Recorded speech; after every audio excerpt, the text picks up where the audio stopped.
The youngest Republican presidential candidate in history joins Tucker Carlson on Twitter. Reacting to that today, I'm your host, Phares, and you're watching Speechless, The Daily Show.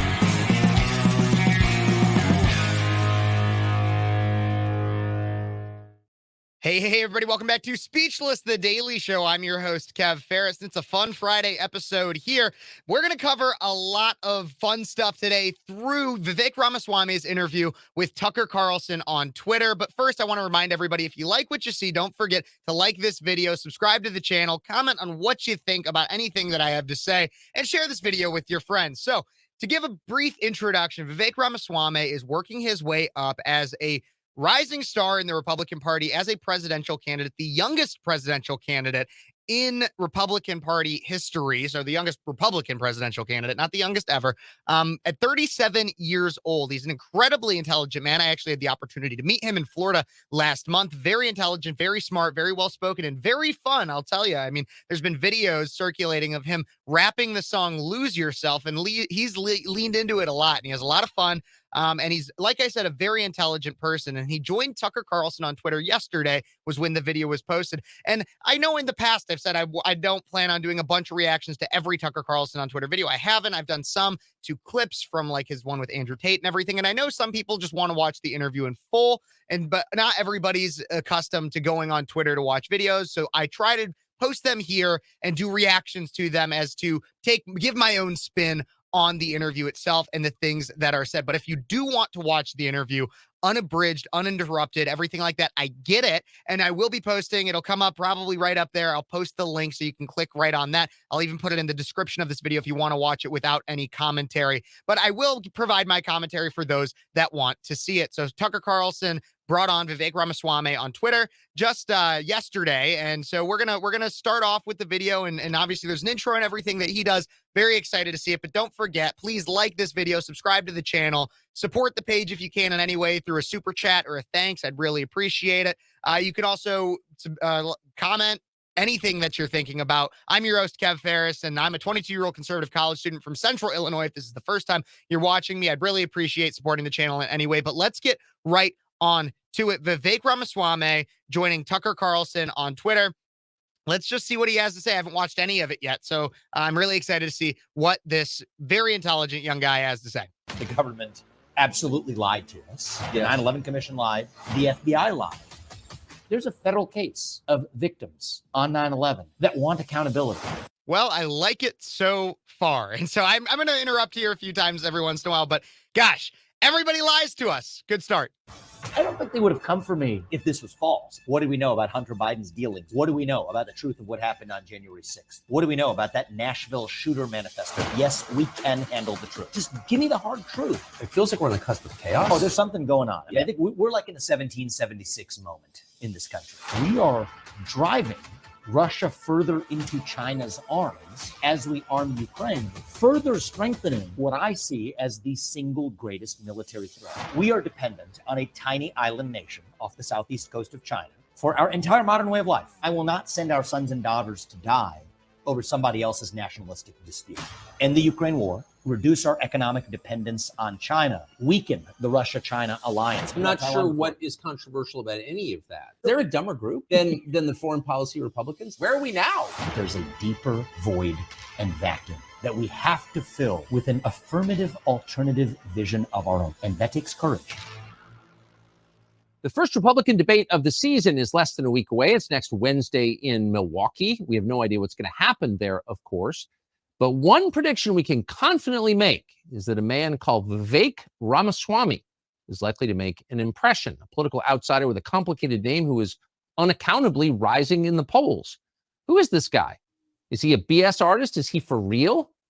We just sat down with him for an hour and found him one of the best versed voices in policy we talked to in a long time. That was a surprise.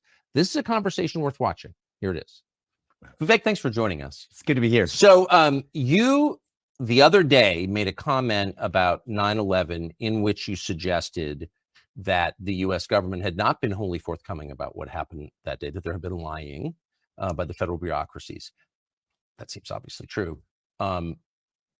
The response was unbelievable. It was immediate. You were attacked as a conspiracy monger, as a lunatic. but not just by the left, also by the goons at the Wall Street Journal editorial page, wrote a whole piece about how you disqualified yourself by even asking that question. What were you saying, and why was the reaction as fierce as it was, do you think?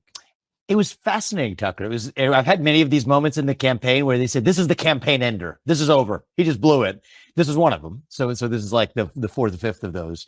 But what was interesting about it was, right, this was not a left-wing chorus, right? This was mostly actually a right-leaning chorus. I mean, Mike Pence, and he was deeply disappointed. Chris Murphy, this Democratic Center guy, says something very similar to Mike Pence. And so it's fascinating. It says there's something going on here.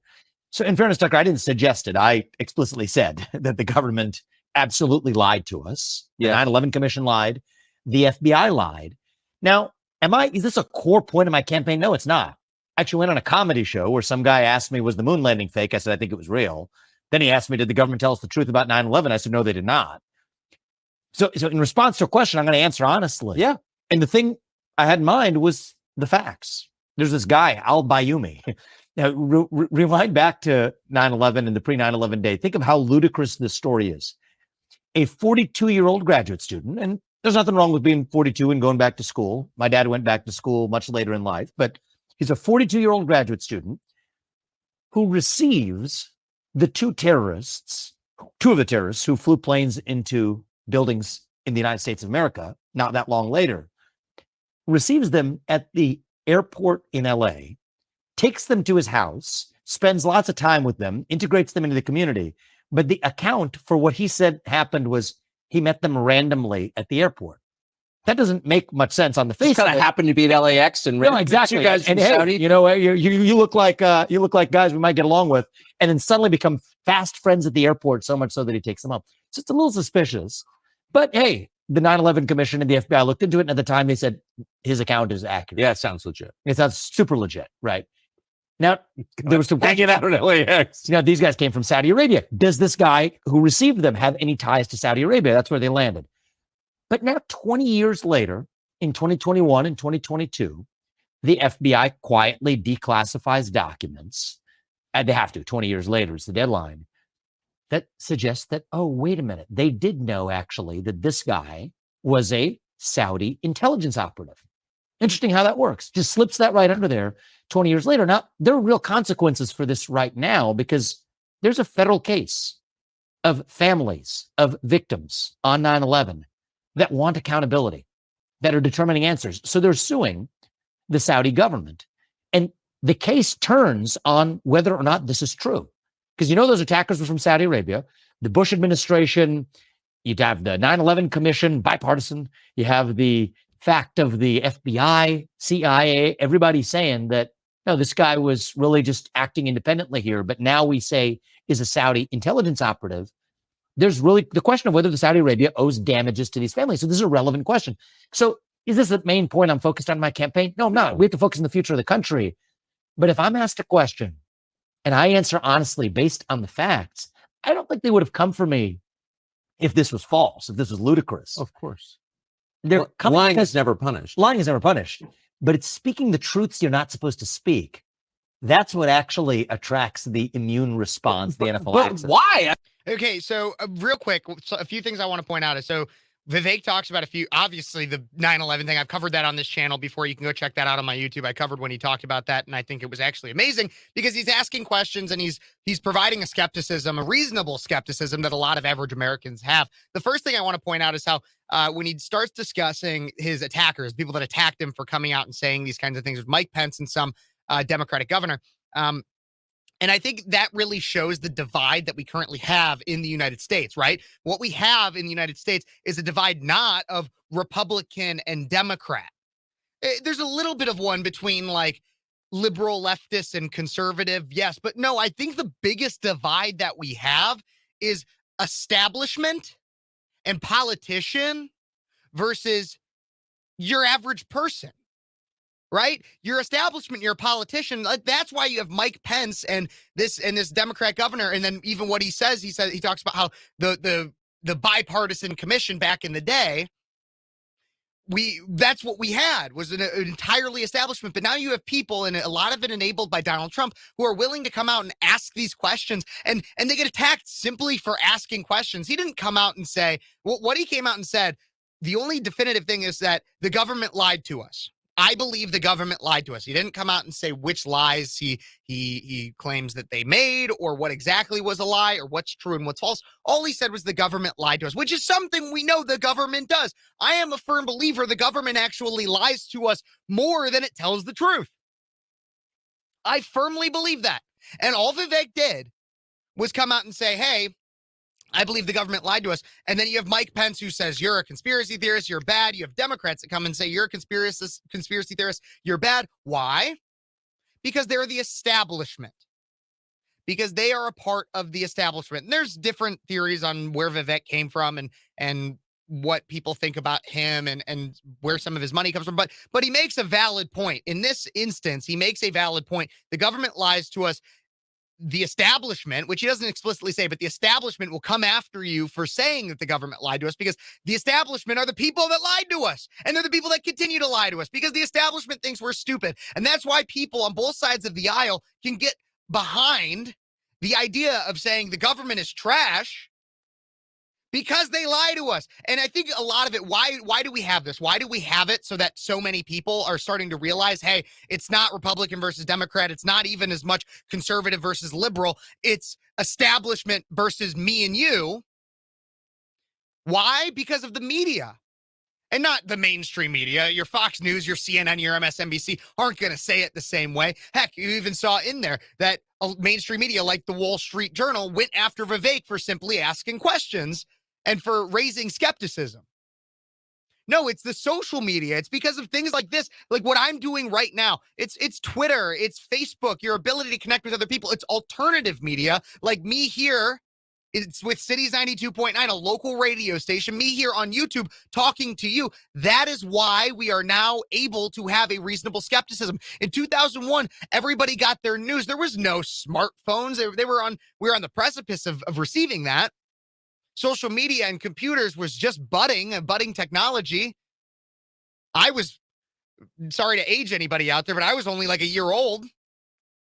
And we had to rely on what the government and the media told us. And the media relied on what the government told us. And the government was able to pretty much control the entire narrative as much as they saw fit. Nowadays, that's different. And that's what Vivek was hitting on. And I think it's incredibly intelligent. Let's get back into what else he has to say with Tucker.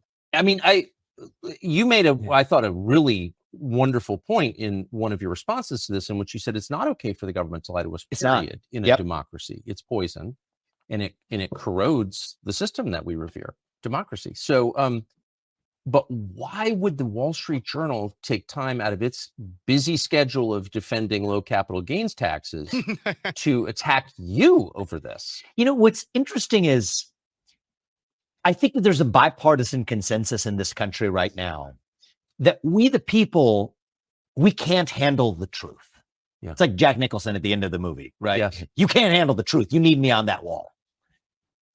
My basic view in this campaign is no, we don't need you on that wall. And yes, we can handle the truth.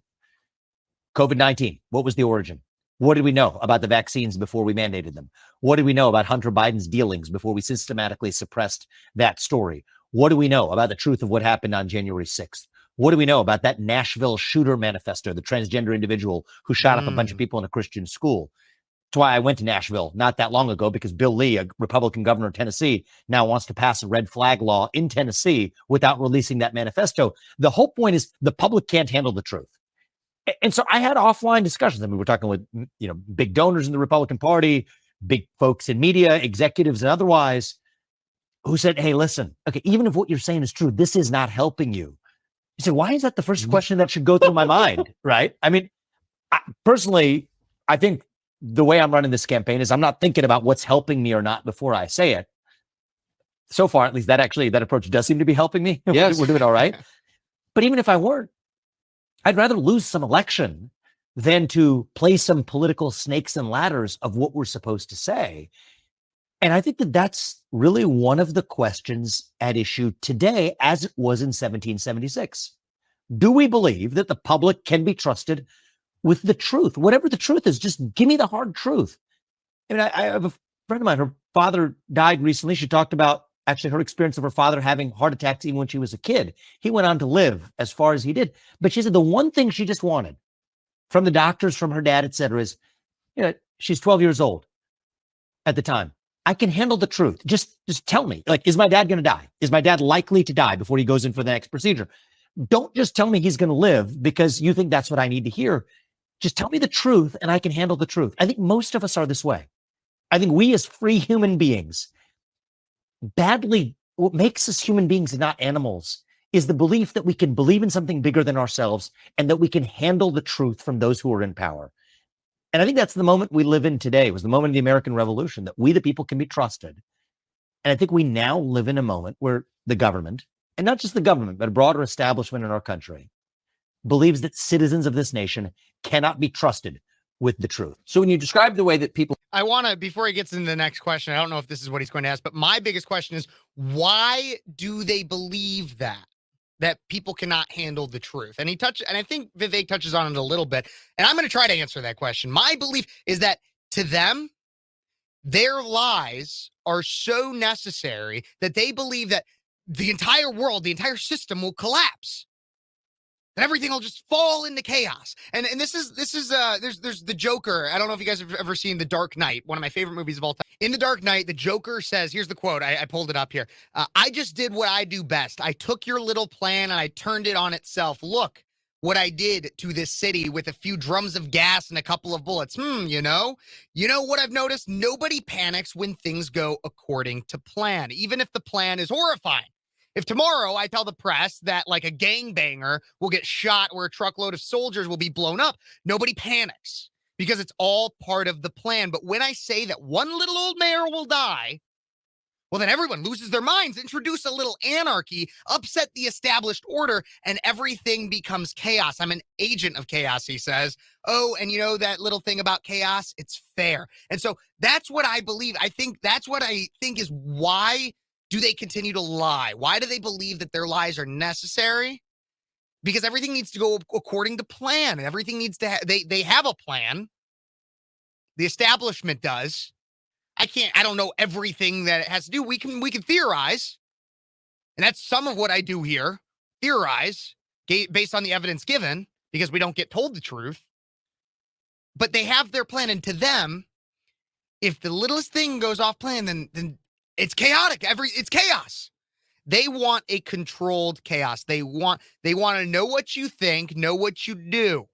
Oliver Anthony, rich men north of Richmond. So they need to have the control. Otherwise, to them, everything would go into chaos. And there might be some chaos from being told the truth, but the only chaos that would be created is from the fact that we were never told the truth in the first place. It's a spider web of lies the government and the establishment has been spinning. And when there's that little bit of chaos, when there's a Donald Trump elected to office, when there's something doesn't go according to plan, Donald Trump gets elected to office, Vivek says, maybe they lied about 9/11. To them, everyone loses their minds. The world cannot sustain that in the eyes of the establishment. So let's keep going. people who run the country feel about voters, you're describing the way parents treat small children. That's right. That's right. I think that's actually worth understanding, because there's one school of thought that says the government and the people in charge are fundamentally hostile to the people. If only it were so easy, actually. I think the reality of what's going on is far more dangerous, where the people who are in charge have actually what they think of as a benevolent view of the people, that we're doing what's actually right for you, for me, for the populace at large. And then if you look at this throughout history, Tucker, for most of human history, that's how it's been done. For most of human history, before 1776 in the old world, the vision was the people cannot be trusted to sort out their own differences. One person, one vote. That's such a laughable idea. It has to be church leaders and labor leaders and business leaders that decide in the back of palace halls what's right for the rest of society at large.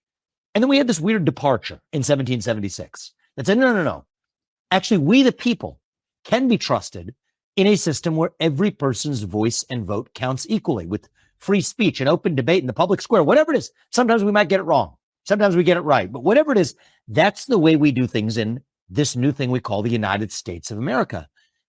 But then every once in a while, and we're in one of those moments, that ugly monster rears its head again that says, no, no, no. The people can't be trusted. It has to be now in the back of palace halls, in the back of three-letter government agencies in Washington, D.C., or in the back of BlackRock's corner office on Park Avenue in Manhattan, wherever it is.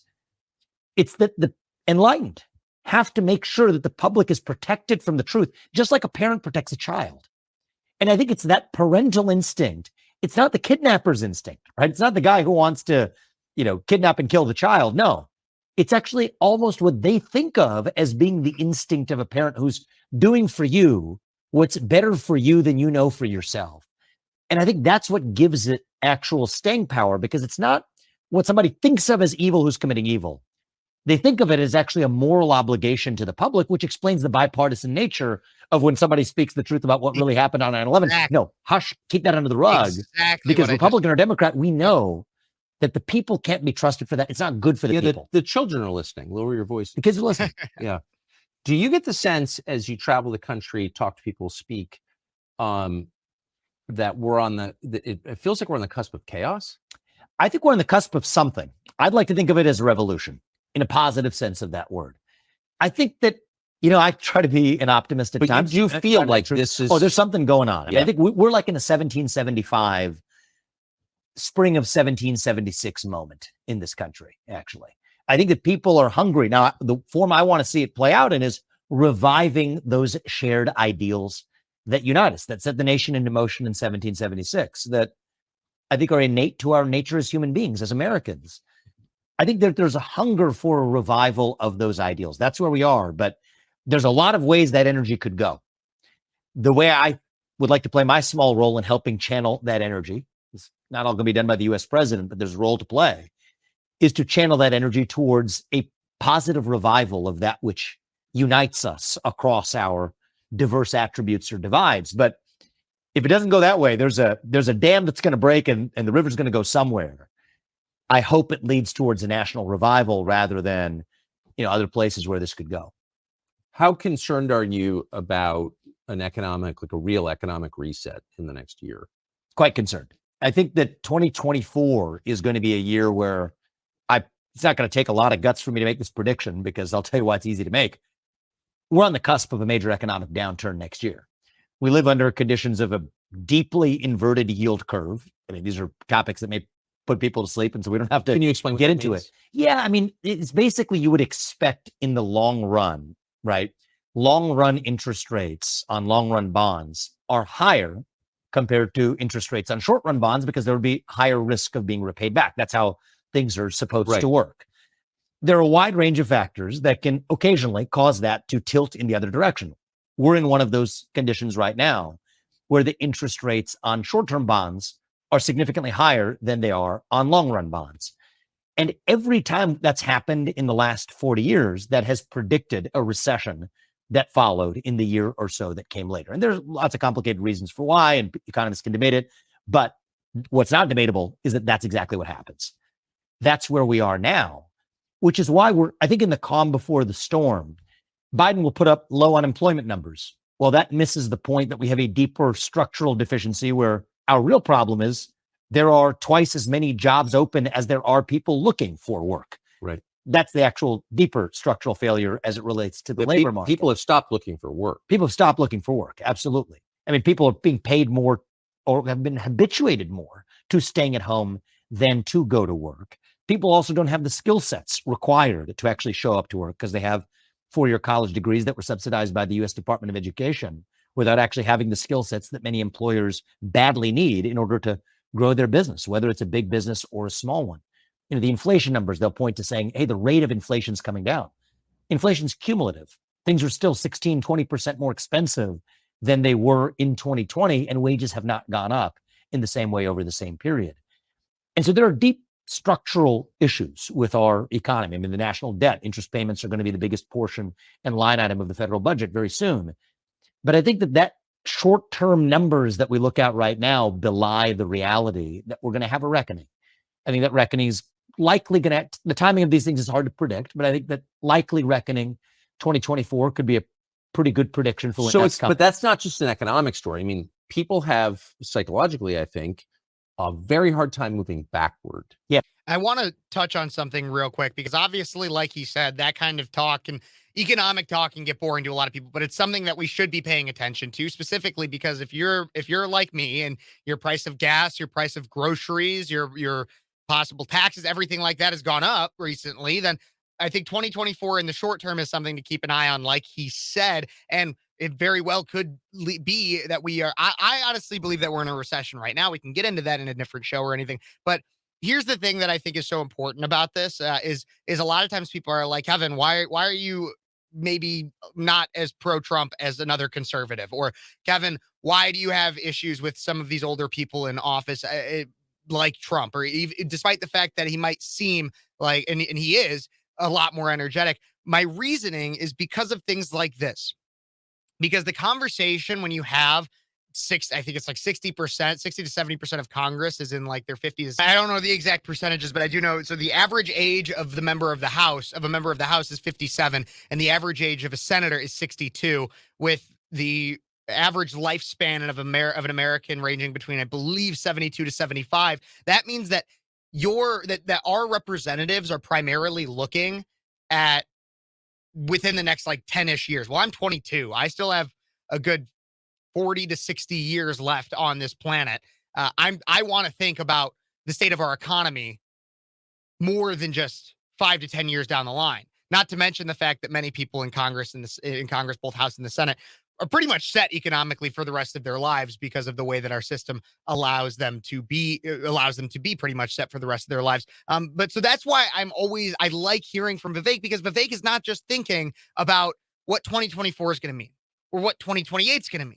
Vivek is thinking, he's 37 years old. He's thinking about when he is 30 years from now, 67. And he's thinking about that. And yes, you could make the argument that an older representative could be thinking, oh, well, what's going to happen with my children and stuff like that? Okay, yeah, you could make that argument, but it means even more when you have to think about where you're going to be. Humans are innately selfish. I believe that. I think humans are innately selfish. You think about what is at the end of the day, it's like the airplane rule, right? You got to put your mask on before you put anybody else's. And so humans are innately at least a little bit selfish. And so it means more when you're thinking about what's going on with you. And a younger representative is going to think about what's going on with them much further down the line than an older representative. You might disagree with me on that. And if you disagree, leave it in the comments. Let me know. Let's hash it out. I'd love to have that conversation, but let's keep going on with the interview. Yes. Right. It's one thing to be poor. It's another thing to be poor having been rich. Yes. Very hard for people to metabolize that. Mm-hmm. And so if that happens to hundreds of millions of people at the same time, people get radical. Especially against the backdrop of already having deep distrust.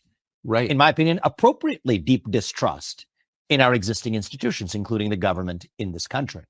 And so I think there are two ways this could break.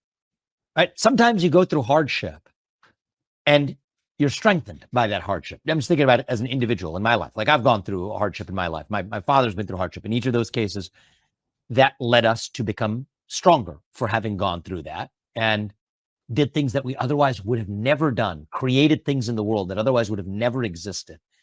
And that's the positive version of this. And it's the version I want to see for our country.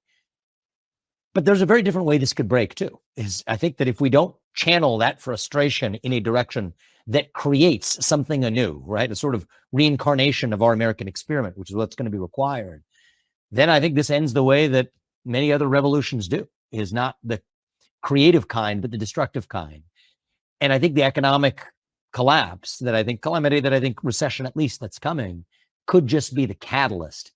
We'll blame it on, that'll be the final match that's lit, but it's the kerosene on the floor that we have to pay attention to in the meantime. And that's why I think when people ask me, are you a culture issues guy, or are you an economy guy, or are you focused on foreign policy? It's missing the point. These things are each symptoms of a deeper They're place. of a piece. There's no doubt. No doubt about it. So you said something when I saw you in Iowa earlier this summer. You said something really, really interesting about donors. And you are an interesting figure because you're effectively from the donor class. You're a rich guy running for president. Now you're dealing with donors from the other side. And you said that your views on Ukraine had given a lot of them pause. Yes. There's no doubt that I have lost otherwise willing and interested donors or potential mega donors to my campaign over my position on Ukraine, which is fascinating because I don't think there's any particular self-interest at issue. It's not like somebody saying, oh, well, I own, a big chunk of Raytheon or something like that, and I'm going to have my interests harmed. Therefore, I'm not going to back you because that will harm my self-interest. That'd be an easy and fun and facile explanation, but that's not what's going on. I think there is a deeper bipartisan institutional consensus, the same consensus that said we can't be told the truth about 9/11, that effectively says that we can't confront some of the same facts about Ukraine. And I try not to be reactive, Tucker, because it is a natural impulse where, Of course. at least the way I'm wired is, if somebody tells you not to do something, there's almost a natural temptation to go in that direction. Right. So I would like to think, and I believe my position here is grounded in fact and not that reactive emotion, but it's interesting that it makes me doubly committed to making sure that I'm really speaking the truth about what's going on here, at least because it means that the rest of the field absolutely is not. Right. I mean, the rest of that's kind of the entire Republican field, not one of them. I mean, Donald Trump, we could say he wants to end the war. He hasn't said exactly how, but save for Trump, right? Nobody on the debate stage, certainly for the Republican Party, has a principled position on Ukraine, partly because they understand those are the directions they've been given. So you think it's interesting because there are a couple of fairly smart, I know them, people running for president right now in the Republican field whose positions on Ukraine are like idiotic or indiscernible. Right. They didn't make sense. Some are idiotic. The idiotic one is just we have to arm them to the teeth, give them as much money as possible because we stand with Ukraine. The indiscernible ones are the ones where they'll tell you one thing and then they'll tell their donors one thing and then they don't know where they actually stand because they're being buffeted. But that's the effect of donor pressure. Right it is. And this is a perfect example because the donor class, a lot of them are within that elitist establishment area. And this is another perfect example where he keeps saying there's a bipartisan donor level support of Ukraine and opinion and a belief that has been pushed for that class. But then your voters, your constituents, the people that will actually put you into office, have a totally different view on Ukraine. And that's what he's talking about, is that people are getting pulled in different directions because of the establishment versus you and me fight that is actually going on. And I think that's also kind of the revolution that Vivek talks about, is that that's where it's going to really come, is that it's a revolution separating, while the 1776 was a revolution between 1776 was a revolution between the British and the American colonies. This is a very different revolution because it's obviously domestic, between the elite donor class, the establishment, and your average person. Just an idea. What do you guys think? Let me know in the comments. Don't forget to like, subscribe, and share. Let's keep going. It really is. It really is. Absolutely. I mean, I think that there's, I think there's finger in wind candidates, and I think that that exists. So there's finger in wind candidates on Ukraine, but I think that there are also separately candidates who just believe that this is the way that we do things in the United States of America. We don't stop until we have taken down what we have decided is our enemy, forgetting that the USSR doesn't exist anymore, and believe that that's the only source of victory. And so my view, I start from a different premise, and there's pros and cons, right? On one hand, I don't have national ads running because my super PAC affiliated with me is tiny compared to those affiliated with other candidates in this race that have television ads blaring and lifting their numbers up in the polls because they're buying a bunch of TV ads. The flip side is I'm unconstrained by what I'm able to say. And that allows me to speak truth that a lot of people in this country recognize to be the truth, which is that we have no discernible national interest at issue in Ukraine. The truth is that as much as we will fetishize and debate the 1994 Budapest Memorandum, which the U.S. wrote, UK and Russia were also parties to it with Ukraine, which I believe we have more than fulfilled our obligations. You don't hear a peep about James Baker's 1990 commitment, his not 1 inch commitment to the NATO wouldn't expand 1 inch beyond Germany. No discussion of that. Against the backdrop of the reality that we face, which is we are driving Russia further into China's arms as we arm Ukraine, further strengthening what I see as the single greatest military threat that the United States certainly has faced since World War II. You could make a case that the United States has ever faced if you actually look at where this could be going. And yet we are actually the ones responsible for driving that Russia-China military alliance. Absolutely. There's one thing I want to point out real quick, too. I don't know if you guys have noticed it, but just speaking to Vivek's intelligence, I mean, because you could have any candidate that comes out and says, well, like, we have no interest in Ukraine, or we shouldn't be spending money on Ukraine. Or you could have other candidates that come out and say, oh, well, the government probably lied to us with 9/11. The thing is Vivek knows like the intricate details. He knew about the memorandum. He knew about the not 1 inch rule. He knows about the little things that actually drive the argument and drive the conversation. And you, again, he's not just a talking point guy. There's so many candidates I see come out. And this is one criticism that I've had of many Republican candidates, even not just for president, others across the board. And maybe I can get into that at some point, but is that so many of them are talking point candidates where they'll come out and they're like, everybody will cheer at their speeches and they have a lot of fun at their rallies and everything, but it'll be them coming out and they'll go through each issue, whether that's men and women's sports, the border, the economy, everything like that. And they'll be really good at doing 15 to a minute segments, 15 seconds to a minute segments of each of those. And I call it a TikTok speech because they get it so short and it's just like, and just 15 seconds of, oh my gosh, everybody, we cannot be allowing the radical left to allow these biological men invading these women's sports sections. And they don't go into the policy. They don't go into the intricate details. And I get it. It's palatable for certain voting bases, but I want somebody who's intelligent. And I'm not endorsing Vivek. I know my clear candidate, and it's not Vivek that if the election were held today, who I would vote for. And it's not Vivek, but I like the intelligence and I like the policy driven and the person who knows their stuff. I don't just want a TikTok candidate. And I don't know if you guys noticed that, but keep listening because that was just another example of how Vivek did that. And so one of my advantages is that I am not, some people say, well, you don't have foreign policy experience. And I'll say, yes, I don't have foreign policy experience. And that may actually be an advantage in bringing a rational American. So you're not responsible for the war in Iraq. Yeah, that's a bad thing. Yeah, well, I think we could debate whether it's you're not responsible for the war in Iraq, and that's a bad thing.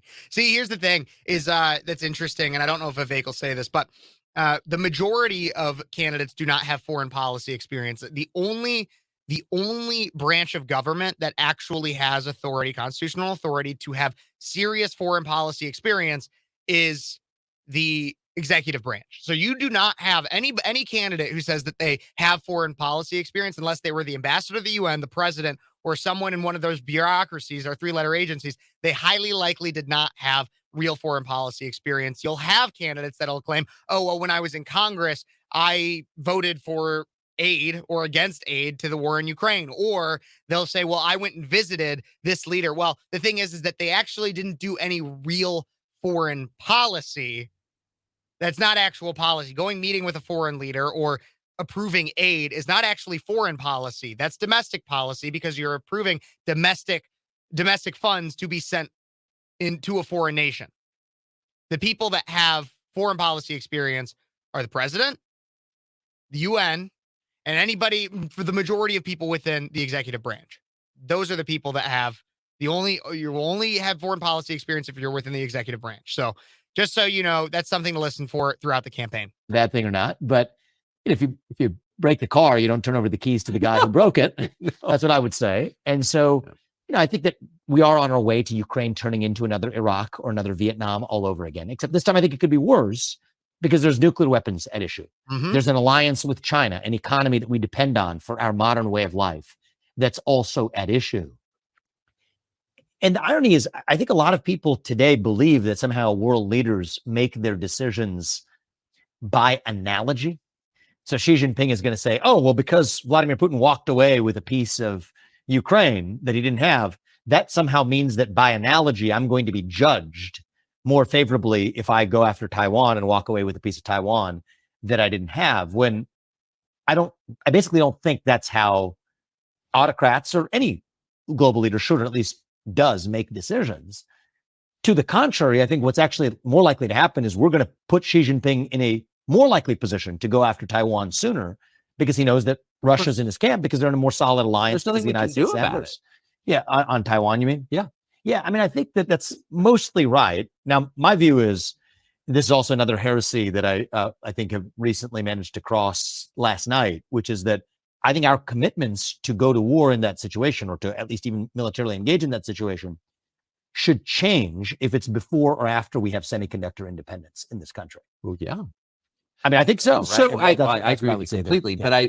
But for people who aren't following this, explain what you mean. Yeah. So this is a long history here, but for historical circumstances that are long and unfortunate, we are dependent on a tiny island nation off the southeast coast of China. Yep. For our entire modern way of life. Exactly. Like, these lights wouldn't work. The phones in our pockets wouldn't work. These TV screens and cameras wouldn't work if it weren't for leading edge semiconductors that are manufactured by basically one company and a set of companies around them, TSMC on Taiwan, that power our entire modern way of life. So basically what he's saying, and this is something I've tried to talk about before, it's just not like fun and people don't like hearing about it, but like 80 to 90% of the chips that, like he said, function, your flat screen TV, the camera that I'm recording on, this little brick that we all have in our pocket, everything like that, the screens here that I have, the radio, even part of it, all of that comes from Taiwan.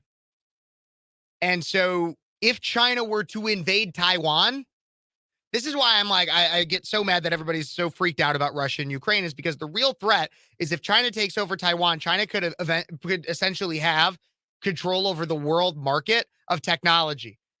And so if we were to then cut off trade with China, or if we had no longer had access to the production and manufacturing of these semiconductor chips, then we would basically look like, in 20, 30 years from now, we would look like how Cuba looks like, with the old 50s cars and everything like that, because nothing that we would have would be able, we'd have to, obviously we'd probably become self-sustaining, but if we had no possibility right now, that controls everything. And he's going to keep talking about it. I just think it's such an important issue for us all to know about. That is why the Chinese-Taiwanese conflict is so much more important than Ukraine and Russia. That's just a hard fact. How we got here, it's a long story. I think it's sad that we are where we are, but we are where we are. China has two reasons to want to go for Taiwan. Okay. One is a nationalistic reason, which is that back in 1949, they had this complicated civil war. Chiang Kai-shek, went to Taiwan and claimed that was actually where the real Republic of China was based. And Mao Zedong said, no, it's the Communist Party of China out of Beijing. And for the longest time, actually, the US and the UN recognized actually the real China as being run out of Taipei. But at some point along the way, switched to saying, no, it's actually run out of Beijing. And so there's this nationalistic thing going on that's super complicated history over there. But there's a more modern motivation for Xi Jinping, which is, wait a minute. If I now have control over that island, I have control over the entire United States. Exactly. Because I now have the economic leverage to get to a deal that the US wouldn't have said yes to. And I think what Xi Jinping is going for is the basic deal where he says, I get to make your stuff as long as I get all of your IP and everything else in return. And right now, if he says that to the US, we're not going to go for that deal. But if he's squatting on the semiconductor supply chain, well, then that's how we ultimately get to parity. Consummate the codependent relationship. Exactly. And I think that's step one of a broader conquest of the modern West. How hard would it be to achieve, as you said, semiconductor independence in the United States? It's not going to be easy, but I'm confident that with focus, I can lead us there by the end of my first term in office. And my basic rule of thumb on this one, Tucker, is just to be very practical, looking at this from American interests. I do not consent to Xi Jinping holding an economic gun to our head and lording that over for the next 100 years. Exactly. Of the future of the I United love that States. he's talking about this. But if we're no longer dependent on that tiny island nation, then I will not send our sons and daughters to die over somebody else's nationalistic dispute. How That's what I'm difficult at. is it to predict? I mean, it's interesting, and you said there's a complex history that I'm not familiar with. What he's talking about right there is so important, because if honestly, because I would be more in support of getting involved militarily in a Chinese-Taiwanese conflict than I would in a Russia-Ukraine conflict. Obviously, I have no power over those decisions, but if I was king, dictator, god of United States, then that's what I would do. But what he's saying is incredibly important, and it's something that we should look for in pretty much all of our representatives, is because so many are so eager to say, oh, well, let's start this war, or let's be involved in this war. Trump wasn't like that. But before that, it's always been, oh, well, we could make money off of Lockheed Martin and all these other military companies by supporting other countries or going to war with other countries, having conflicts, everything like that. Conflict bred money. But the thing is that Vivek is talking about is called preventative. It's preventative policy, right? If we can make it so that we are no longer dependent on Taiwan for all of those semiconductors and all of those chips, then we don't even have to think about the possibility of a conflict. And that'll drive our economy more without even conflict because we're going to be making those semiconductors and those chips on our own. And I don't know everything that goes into that. Obviously, he's much smarter than I am.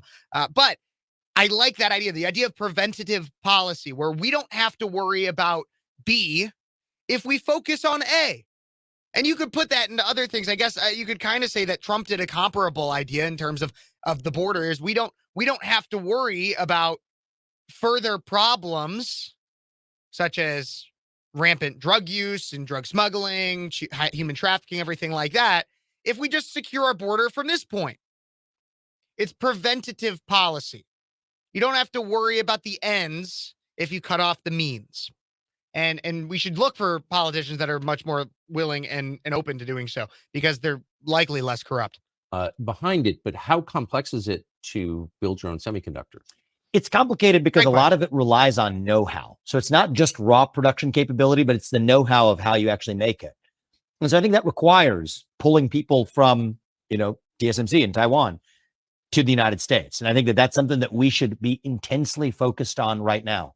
There's new, giant projects, manufacturing projects in Arizona, near where I live, actually in my home state of Ohio, that are going to be steps forward in that direction.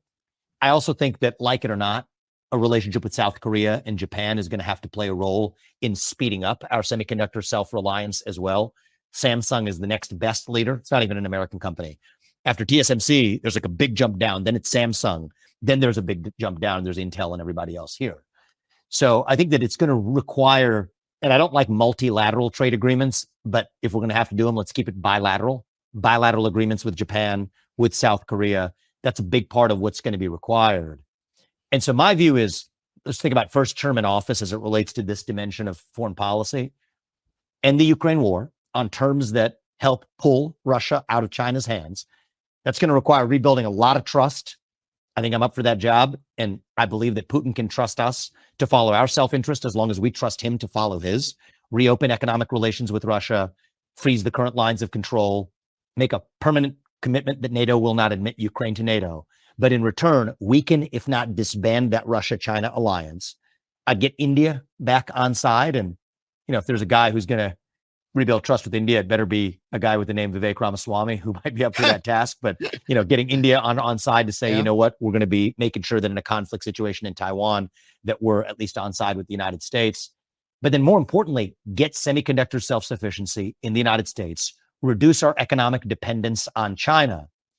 If we're there by the end of my first term, by the end of 2028, the stakes are now just a lot lower with respect to what's actually happening in Taiwan. And if, is it preferable for China to annex Taiwan even after that scenario? No, probably not. But that's a different bar for whether or not we're going to actually be willing to send our sons and daughters to die over it. And in the meantime, there's one aspect of our national defense that surprisingly nobody's talking about, Tucker, which is actually our national defense of the homeland, where we have actually badly missed the plot for super EMP attacks, cyber attacks, nuclear defense. We helped Israel build an Iron Dome. How about an equivalent of an Iron Dome for the United States and our own homeland? And so that's where I'm focused in my first term. On foreign policy, if I can get us to semiconductor independence, if I can get us to significantly reduced, if not total economic independence from China, weaken the Russia-China alliance by ending the war in Ukraine, that actually keeps China at bay from not having an economic gun to our head over our modern way of life, at which point we then have a different set of commitments where after that, we're going to be in good shape no matter what happens. And so I wasn't, planning to get into some foreign policy detour, but that's the way I'm thinking about it. I think that's amazing. And again, I think I want to know every other candidate's stance now when it comes to semiconductors. What's their plan? Because he laid out a pretty solid, for being a candidate that's polling third at best, he laid out a pretty professional plan on how to achieve semiconductor independence, not to mention the fact that he brought up an issue that no one else is particularly talking about. The only people I know that have ever really talked about it are pundits like myself, and people in foreign policy college classrooms. And usually it's not in a way that's favorable to the United States. So I really like that. I mean, that's something winning me over a little bit with that, Vivek. First term. That all of that makes sense. You think so? Well, wasn't sure. We and I haven't talked I'm not about sure Taiwan what is controversial about any of that. Well, I think what's it's so controversial striking about it is they say how it's weak. far those priority. It's weak. That's what I've heard yesterday. Yeah, I mean, I From had- whom? Well, from a lot of Republicans actually. And Is so, there a dumber group? I mean, than the foreign policy Republicans. I mean, I'm not talking about Republican voters. I mean, the members of Congress, the low IQ guys from, including your state, I hate to say it, Texas, who make their entire career about seeming strong and quoting Reagan, and under whose watch the country has become demonstrably weaker. it has become, and That that doesn't lead to strength, actually. Where are we now And the funny part with is, our transgender army? Like, seriously. well, people also miss this, Tucker, and this makes people uncomfortable as they get very upset when I say this. I think there's a chance that if we enter war with nuclear allied Russia and China, the United States as we know it, we may take a risk of it ceasing to exist. Of course. Okay, I'm glad you appreciate that. That's good, because many people are like, what are you talking about? The United States ceased to exist. No, I actually think, Well, in a nuclear conflict, yes. well, because we don't have nuclear defense capabilities. No. National defense has not been about defense for a very long time. Right. And so, by the way, super EMP capabilities take out our electric grids. We have, 60 Chinese transformers that are in the midst, nodes in our own electric grid. They could shut down our modern way of life with that. You want to talk about actual cyber attack capabilities? We're better on offense. We have no defensive capabilities. And so, when I think about a modern foreign policy vision, I'd revive a modern Monroe Doctrine. You don't mess with the United States on our own soil. We are not okay with a Chinese spy balloon flying over half our country. We are not okay. We do not consent to a Chinese spy base off the southeast coast of the United States or in Cuba spying on the southeast corridor of the United States. We're not okay with intentionally pumped fentanyl, the raw materials literally coming, I'm not making this up, from Wuhan to Mexican drug cartels that are intentionally being pumped across our southern border as part of really a one-sided opium war. No, we're not okay with that, or with interference in the Western Hemisphere, or with China having control over the Panama Canal, something that people forget as well. No, we're not okay with that, but that is also our top priority. Protect the homeland and the interests of citizens here at home. That is how America is strong and actually leads on the global stage. That was a really smart way of saying America first. The only question I have, because obviously I've been very favorable to Vivek this whole time. I did see a news article the other day where it discussed, it was Vivek, and he came out and saying that he was actually much more for the decriminalization and potential legalization of many harder drugs. I don't know if he's going to get to that in this, but I am very interested to see, especially as he discusses protecting our homeland against things such as the fentanyl crisis coming from Wuhan to the border and then across our southern border, how the legalization and decriminalization would help with protecting that, because that's not something I'm for. So I'm interested to see more and potentially hopefully get answers to those questions regarding that stance. And so the irony is, at least like the Reagan version of this was, yes, all of that projection piece through strength, but strategic defense initiative, nuclear defense here at home. Now we're in the worst of all worlds, where you have a generation of people who vaguely remember the slogans and feel like they want to puff their chest, but can't really do it super confidently. So they're like doing it as like a second language. Well, altogether, forgetting about the actual defense of the homeland, it's even worse, because the peace through strength part, the strength part actually provokes that which we're not even prepared to handle back at home. So I end up talking to a lot of neocons actually, in terms of, bolstering me up, because they don't have the right strategic vision, but they know all like the names of what an Ohio class SSGN versus SSBN is. And I don't know these things. All the war porn, they love that. I mean, I wasn't born with this knowledge, but I'm going to be US president. Yeah. I better darn well and trained to know it. And so I'm probably talking to more liberal hegemony neocon people training me, not because I'm taking their views. I deeply disagree with them, but they, know the lexicon. And so, I want to put myself in a position where it's easily dismissible. This guy doesn't know what an Ohio class SSGN versus a SSBN is. Well, okay, well, now I do. It turns out it took all of about 30 minutes to get that one under our belt, but it doesn't matter. You're missing the plot if you're actually failing to actually advance. Is our there a interests single in the process. neocon with a happy personal life? Like imagine I haven't drilled into it. dinner at Bill Kristol's house, the misery. Do you know what I mean? Like Yeah, it does I don't know him, seem but like, yeah. and I don't want to Okay. psychoanalyze here, but it does seem like their project has nothing to do with helping the United States in any way, and it is psychosexual or something. They're for They're for war. War is Look, here's something that's just genius, and it's about Tucker. Tucker is one of the best interviewers I have ever seen. What I'd really like to say is that Tucker is disarming. That's what he does. He is so good at being a disarming interviewer, where he'll agree while also taking it into a totally different route that you weren't thinking about, I wasn't thinking about. And there's a genius to that. And I just think it was worth noting. So let's keep going. I just wanted to point that out. as long as other people fight it. I mean, it's like a syndrome. I've never seen anything like it. There is a certain titillation you see when they're using words like Virginia class this or Ohio class that or tomahawks facing, there's a certain type of satisfaction. If your wife respected you probably wouldn't have to talk that way. So no, I think everything you said is self-evidently sensible, and it's hard to. By the way, if you took a poll on what you just said, your defense priorities as you just articulated, I can't imagine you get under 90% for that. Like, how could you disagree with that? But I haven't taken a poll. But it'll be interesting to find out. It's so obvious. If I'm wrong, maybe I'll get wiped out in the election. And I okay want to play, and you're busy. You got to go campaign. But I just want to play one. I want to play a soundbite, a SOT, as we say, from you on the campaign trail. This is an exchange, which I think just says a lot, where you're approached by a self-described pansexual. Here's what happened next. I was just wondering, what were your opinions on the LGBTQ community? Well, I don't think it's one community. Really? Yeah. I mean, how could it be? Just mashed together an alphabet soup. Trans is fundamentally in tension with gay, if you ask me. But what's your opinion? I am personally a pansexual, so I was just wondering what your views on same-sex couples were. I don't have a negative view of same-sex couples, but I do have a negative view of a tyranny of the minority. So I think that in the name of protecting against a tyranny of the majority, and there are times in this country's history where we have had a tyranny of the majority, we have now, in the name of protecting against tyranny of the majority, created a new tyranny of the minority.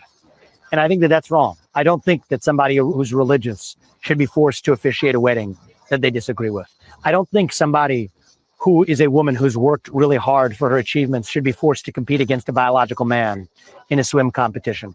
I don't think that somebody who's a woman that respects her bodily autonomy and dignity should be forced to change clothes in a locker room with a man. That's not freedom, that's oppression. And so I believe that we live in a country where free adults should be free to dress how they want, behave how they want, and that's fine. But you don't become oppressive by foisting that on others. And that especially includes kids, because kids aren't the same as adults.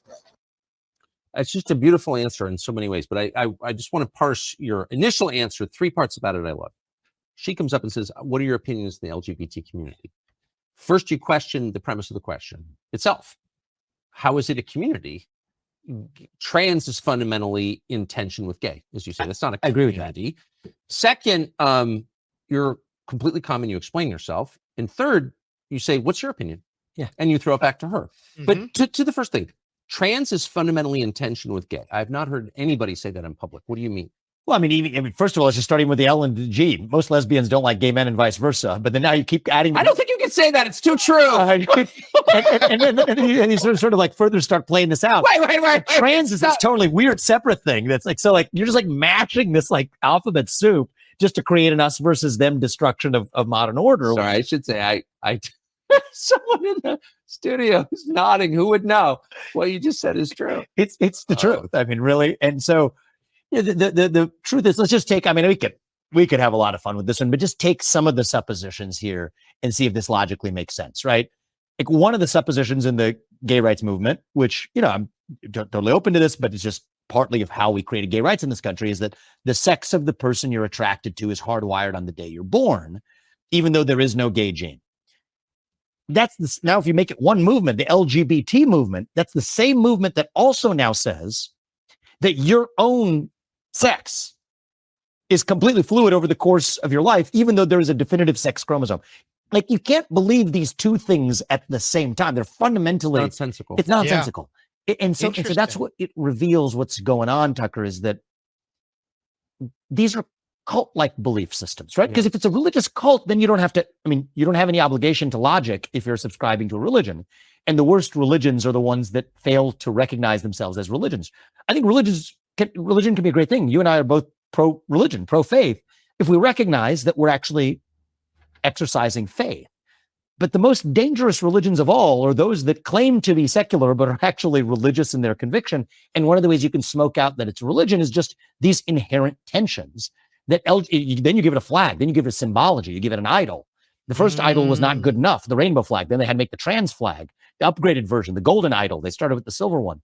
And so this is what this is about, is a form of idolatry in the trans flag that is a symbol of a broader religious conviction. It's kind of the same thing you see in the climate movement, actually, is like, I kind of enjoy this because you get to the bottom of what's going on by exposing the illogic of it. Right? Like on the climate, there's a parallel for what's going on with LGBT with climate. You think two different issues. What are you talking about? Well, the same people who are antithetical to carbon emissions here in the United States are perfectly fine with shifting those carbon emissions to China, even though it was supposedly global warming that we're addressing. Or the same people who are hostile to carbon emissions are also hostile to nuclear energy, which is the most productive form of carbon-free energy production known to man. Again, you can't believe both of those things at once unless you're subscribing to a broader religious worldview. And I think that religion is actually, it's the same religion, whether it relates to the climate dogma, whether it relates to LGBTQIA plus-ism, whether it relates to racial wokeism. It's a broader vision that defines itself in opposition to the American vision, to the American way of life that says we are individuals who are members of these units we call families which are embedded in the substructure of this thing we call a nation, and a nation which exists under the broader blessing of God. Individual, family, nation, God, that is one worldview. And the thing we're describing here is an alternative worldview grounded in race, in gender, in sexuality, in climate.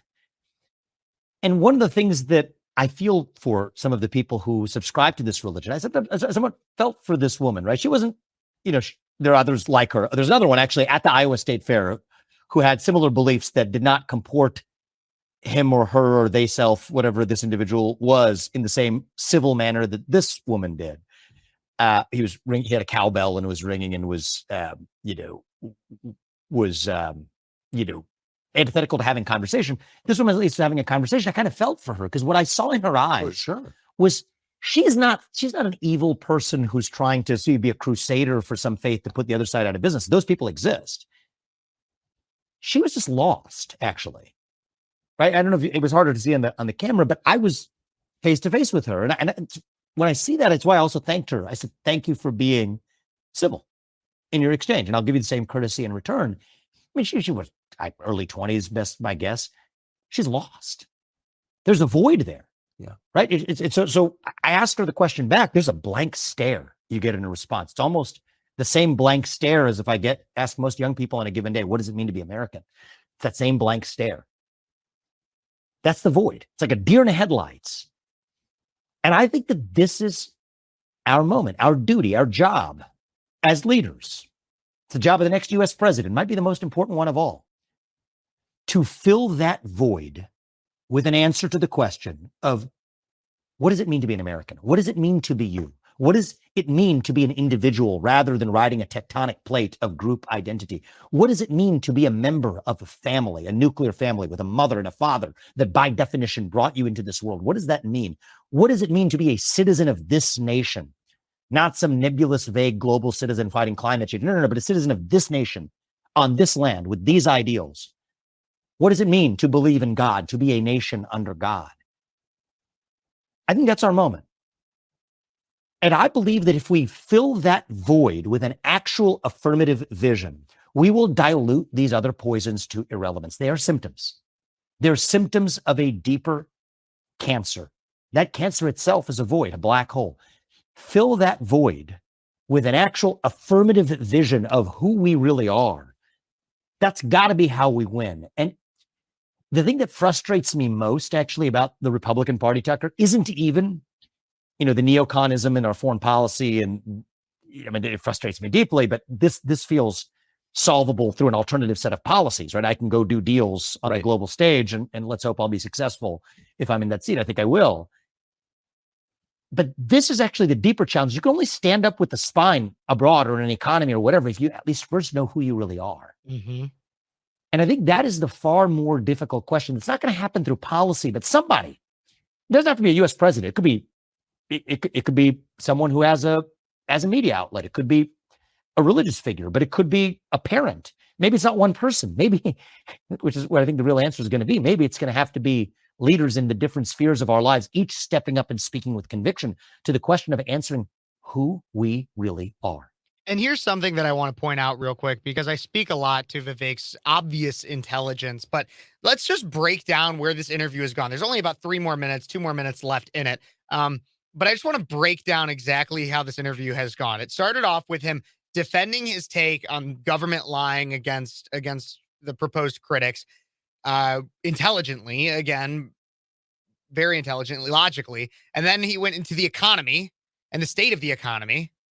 And then he transitioned, and then it was, again, another form of textbook intelligence. And then he goes into foreign policy and deep into the China-Taiwanese conflict, how America plays a role in that, and then a plan, a pretty clear set plan as to how we solve that issue. And then he ends here with, it goes into the more social issue, obviously, of the gay, trans, and everything like that, breaks that down, but then also goes into how do we solve that from a compassionate viewpoint. And that's what I think is crucial, is because you can have all those senses of textbook intelligence getting through, defending yourself, the economy, the foreign policy, the plan, the social policy, but then the emotional intelligence of solving that. And I think it was incredibly smart. Let's finish off this interview, review a little bit of it, and then get on out of here, everybody. And I think the U.S. president has a role to play there in answering who we are as Americans. And the thing that really frustrates me back about the Republican Party is, I wrote Woke Inc. a couple of years ago. You were kind enough to help me launch that book with you, and we had a great conversation, and a lot of people read it.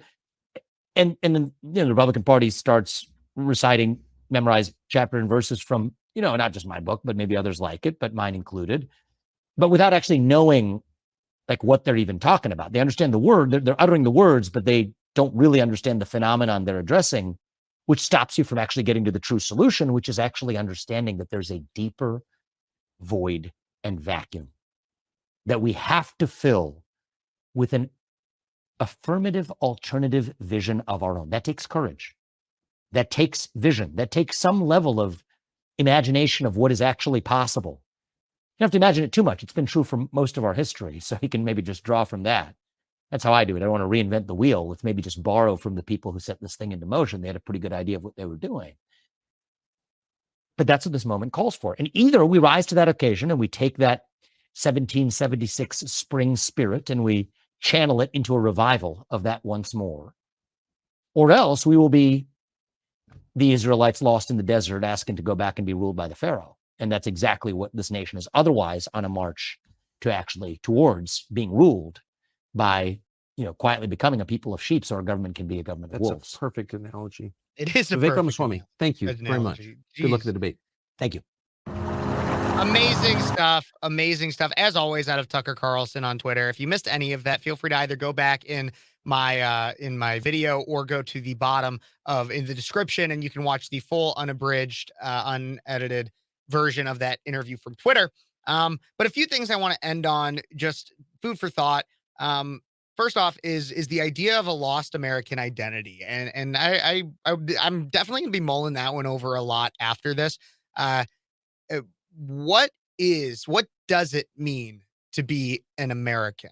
What is the American identity? I talk a lot about how the things that are uniquely American are the idea that in America, you don't need to, I talk about this in terms of like race relations and even religions and a lot of different things. Is in America, like if you go to China, you can't really be Chinese unless you are that race. If you go to Middle Eastern countries, a lot of them, they don't have religious freedom there. And for the most part, you need to be that race as well. You need to follow a lot of their, if you do not go follow all of their customs, their religion, and like I said, in some cases, their race, then you are not part of that country. You can't really go to Germany and be German.